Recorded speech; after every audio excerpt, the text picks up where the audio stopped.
फिल्मों के पैंथियन में जंगल क्रूज बहुत अच्छा है। लीग हॉन्टेड मैंशन जैसे ड्रेक से बेहतर है, हालांकि मूल पायरेट्स ऑफ द कैरिबियन जितना संतोषजनक नहीं है। सबसे सुखद आश्चर्य यह है कि निर्देशक जैम कोलेट सेरा, द शॉलोज और 5 की एक श्रेय टीम काउंट एम लेखकों ने बड़े पैमाने पर सवारी के मध्य शताब्दी के अमेरिकी औपनिवेशिक व्यंग्य और आकस्मिक नस्लवाद एक परंपरा को हाल ही में समाप्त कर दिया को बंद कर दिया है। Traders of the lost arc, romancing the stone और द ममी जैसे ब्लॉकबस्टर फ्रेंचाइजी स्टार्टर्स के व्हीलहाउस में पूरी तरह से सुधार की स्थापना करना और काल्पनिक तत्वों को उस बिंदु पर धकेलना जहां कहानी मुश्किल से हो रही प्रतीत होती है। हमारा ब्रह्मांड यह एक जानबूझकर नासमझ रोमअप है जो इसके प्रमुखों, एक अंग्रेजी नारीवादी और साहसी एमिली ब्लंट द्वारा निभाई गई और ड्वेन जॉनसन द्वारा निभाई गई एक रिवरबोर्ड कप्तान साहसी के बीच भोज के लिए लंगर डाले हुए है।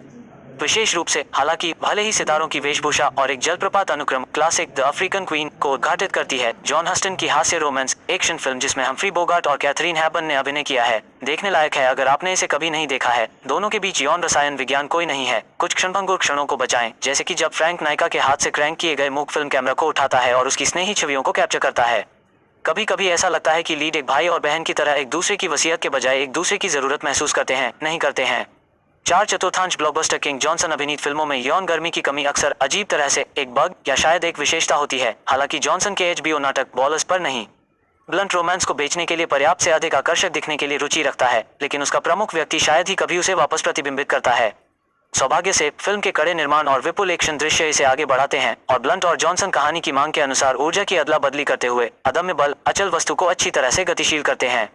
ब्लंट का चरित्र लिली ह्यूटन एक अच्छी तरह से साहसी है जो अपने महान पिता से संबंधित नक्शे एकत्र करता है और चंद्रमा के आंसू खोजने के लिए लगभग 1916 में अमेजे की यात्रा करता है, एक ट्री ऑफ लाइफ से पंखुड़ी प्रकार के जीव जो कर सकते हैं सभी दुर्बलताओं को ठीक करो।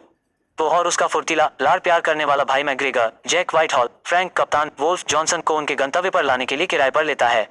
मूल थीम पार्क की सवारी के लिए एकमात्र उल्लेखनीय रियायत यहाँ आती है। वोल्फ का दिन का काम पर्यटकों को ऊपर ले जाना और डिज्नी जंगल क्रूज की सवारी पर मेजबान की भावना में चुटीले चुटकुले बनाना है।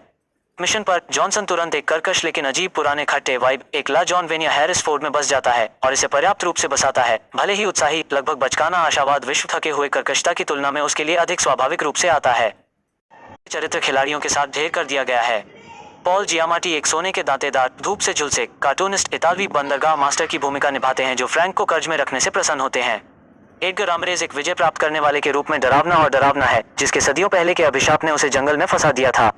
जेसी पेलेमन्स ने मुख्य खलनायक प्रिंस जोआचिम की भूमिका निभाई है जो जर्मनी में कैसर के लिए पंखुड़ियों की शक्ति को कम करना चाहता है। वह सितारों के इंडी और मैरियन के लिए बेल्लोक है जो संदूक को स्वाइप करने की कोशिश कर रहा है। अप्रत्याशित रूप से अपने ट्रैक रिकॉर्ड को देखते हुए पेलेमन्स ने फिल्म को उसके नेतृत्व के नीचे से चुरा लिया। कॉलेज सेरा हाल ही के लाइव एक्शन डिज्नी उत्पाद जिसके द्वारा मेरा मतलब है अवरोधन और संपादन में थोड़ा सा लालित्य है और आप हमेशा जानते हैं कि वर्ण कहाँ से संबंधित हैं एक दूसरे को। संपादन इस हद तक तीक्ष्णता के पक्ष में गलतियां करता है कि प्रभावित करने वाली सुंदर या शानदार छवियां कभी भी प्रतिष्ठित बनने के लिए पर्याप्त समय तक नहीं टिकती हैं। CGI पागल है, विशेष रूप से बड़े जंगल के जानवरों पर। क्या उत्पादन में तेजी आई थी या क्या कलाकारों ने सिर्फ अधिक काम किया था? और ऐसे क्षण भी होते हैं जब सब कुछ इतना रबरयुक्त प्लास्टिक जैसा लगता है कि आप पहली फिल्म देख रहे हैं जिसे वास्तव में शूट किया गया था डिज्नी वर्ल्ड में स्थान, लेकिन पीछा और लड़ाई का मंचन और निष्पादन क्षतिपूर्ति करता है उन फिल्मों से व्युत्पन्न जो स्वयं अत्यधिक व्युत्पन्न थी। जंगल क्रूज में शामिल सभी लोगों के लिए एक पेचेक गिग का रूप और अनुभव है, लेकिन ऐसा लगता है कि फिल्म निर्माताओं सहित हर कोई एक अच्छा समय बिता रहा है।